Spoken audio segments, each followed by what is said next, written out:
एक बार जरा आपको बता देते कि अभी तक कौन कौन मेहमान यहाँ मौके पर पहुंच चुके हैं। एक बार मैं आपके सामने जरा लिस्ट देखता हूं। मॉरिशस के प्रधानमंत्री अपनी पत्नी के साथ पहुंच चुके हैं। डीजी वर्ल्ड हेल्थ ऑर्गेनाइजेशन यहां पहुंच चुके हैं।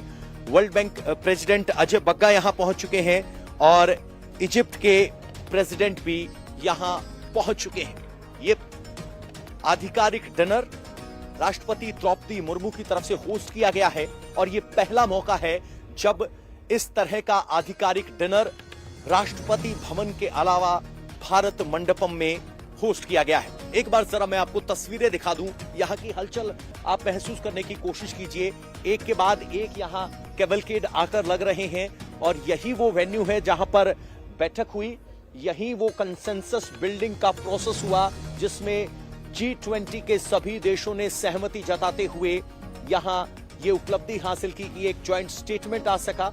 यही वो वेन्यू है जहां पर आज अफ्रीकन यूनियन के प्रेसिडेंट को सदस्यता के तौर पर प्रधानमंत्री नरेंद्र मोदी ने सीट पर बैठाया और गले लगाकर उनका G20 में स्वागत किया। और आज यही वो वेन्यू है जहां पर इस आधिकारिक औपचारिक डिनर को होस्ट किया जा रहा है। डिनर के होस्ट के तौर पर जब यहां इनविटेशन कार्ड छपा था तो उस पर बड़ी चर्चा हुई थी। प्रेसिडेंट ऑफ इंडिया अक्सर लिखा जाता था, लेकिन अब की बार लिखा गया प्रेसिडेंट ऑफ भारत।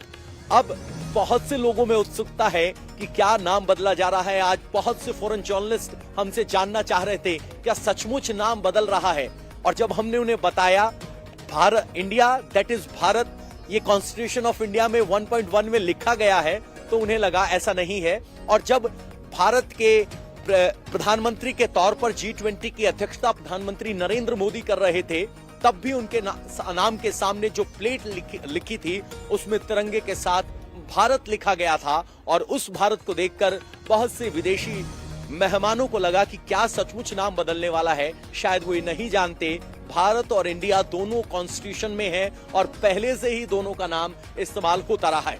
बहरहाल वापस लौटते हैं डिनर की तरफ। एक के बाद एक मेहमान आने हैं। डिनर का ऑफिशियल टाइम 8:30 बजे है। एक एक कर मेहमान पहुंच रहे हैं। तुर्की के प्रेसिडेंट पहुंच चुके हैं, वर्ल्ड बैंक के सीईओ पहुंच चुके हैं, DG WHO पहुंच चुके हैं, मॉरिशस के प्राइम मिनिस्टर और उनकी वाइफ पहुंच चुकी है।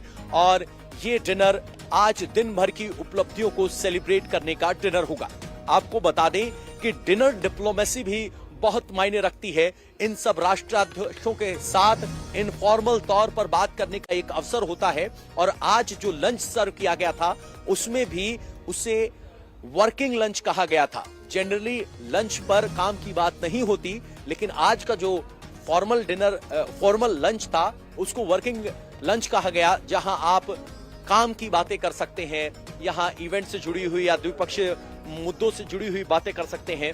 उस तरह का वर्किंग लंच देखने को मिला। ये तस्वीरें आप सब देख रहे हैं। अब सबकी निगाहें मेहमानों पर टिकी हैं।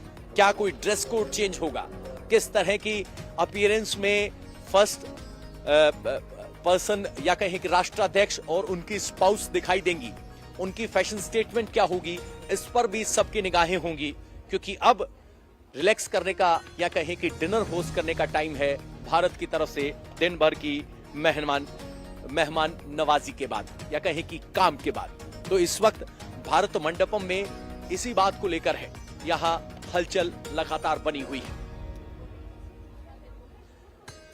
ये पहला मौका है जब भारत मंडपम में इस तरह का राजनयिक प्रोग्राम, जिसे कहा जा सकता है कि आधिकारिक डिनर होस्ट किया गया है, और उसी की तस्वीरें आप देख रहे हैं। प्रधानमंत्री नरेंद्र मोदी ने सुबह G20 समिट के लिए मेहमानों को रिसीव किया और अब राष्ट्रपति द्रौपदी मुर्मू मेहमानों को रिसीव कर रही हैं, क्योंकि ये आयोजन या कहें कि डिनर के मेहमान के तौर पर या कहें कि प्रधानमंत्री नहीं राष्ट्रपति के निमंत्रण पर स्टेट हेड्स को इनवाइट किया गया है।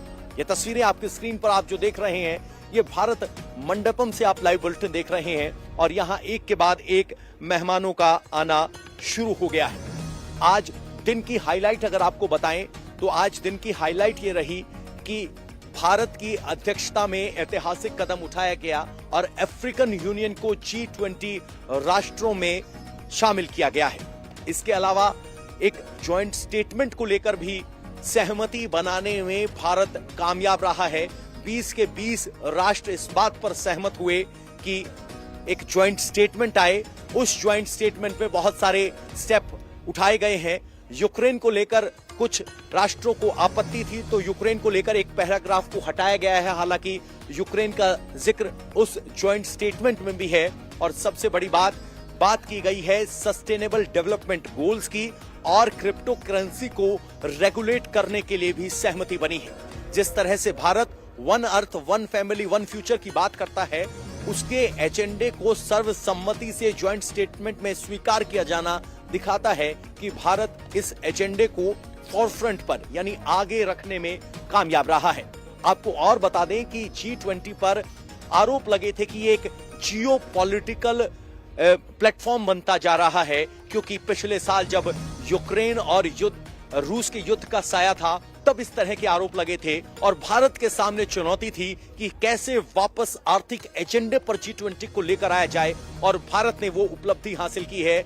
इस पूरे एक साल जब भारत प्रेसिडेंट के तौर पर था इस G20 का, भारत ने सस्टेनेबल गोल्स को लेकर जो अलग अलग वर्किंग ग्रुप बैठक थी, वो पूरे भारत में आयोजित की और वापस से एजेंडे को growth, development growth, sustainable growth पर लाने में भारत कामयाब रहा है। सबसे बड़ी बात ये कि जब G20 की स्थापना 2008 में की गई थी, तब भारत आर्थिक मंदी से गुजर रहा था और उसके बाद ये संस्थान, ये ग्रुप बड़ा होता गया, G20 आया और अब फिलहाल मौजूदा हालात में भी आर्थिक स्थिति विश्व भर की इकोनॉमीज की डामाडोल है और उसका राइजिंग ब्राइट स्टार है भारत, जिसकी हाईएस्ट GDP ग्रोथ रेट है। और बहुत सी डेवलपमेंट कंट्रीज को जो फंडिंग चाहिए, उसके लिए एशियन डेवलपमेंट फंड हो, वर्ल्ड बैंक हो, बाकी जो संस्थाएं हैं, उनके जरिए उस फंडिंग को अरेंज किया जा सकता है। और अफ्रीकन नेशंस को यहां शामिल किया जाना उन्हें डेट ट्रैप से भी बचाएगा, यानी कर्ज लेकर स्वायत्तता हथियाने की कुछ शक्तियां जो कोशिश करती हैं, उनसे उन्हें बचाया जा सकेगा। और अब जो वर्ल्ड ऑर्डर एक तैयार हो रहा है, उसमें प्रधानमंत्री नरेंद्र मोदी का बढ़ता हुआ प्रभाव भी देखता है। प्रधानमंत्री नरेंद्र मोदी साउथ एशिया की बात करते थे, राइजिंग साउथ की बात करते थे। अब उस ग्रुप में साउथ अमेरिका का पूरा कॉन्टिनेंट, दक्षिण अफ्रीका का क्या करें अफ्रीकन नेशंस का पूरा कॉन्टिनेंट, मिडल ईस्ट और साउथ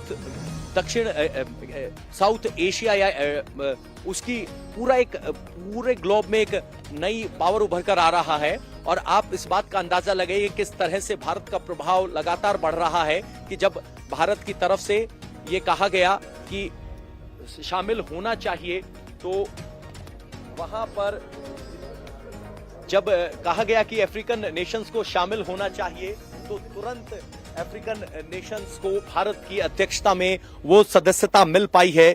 ये बड़ी बात है। इंडिया टीवी हर वक्त हर जगह डाउनलोड करने के लिए सर्च करें India TV news Google play store या ऐप स्टोर पर।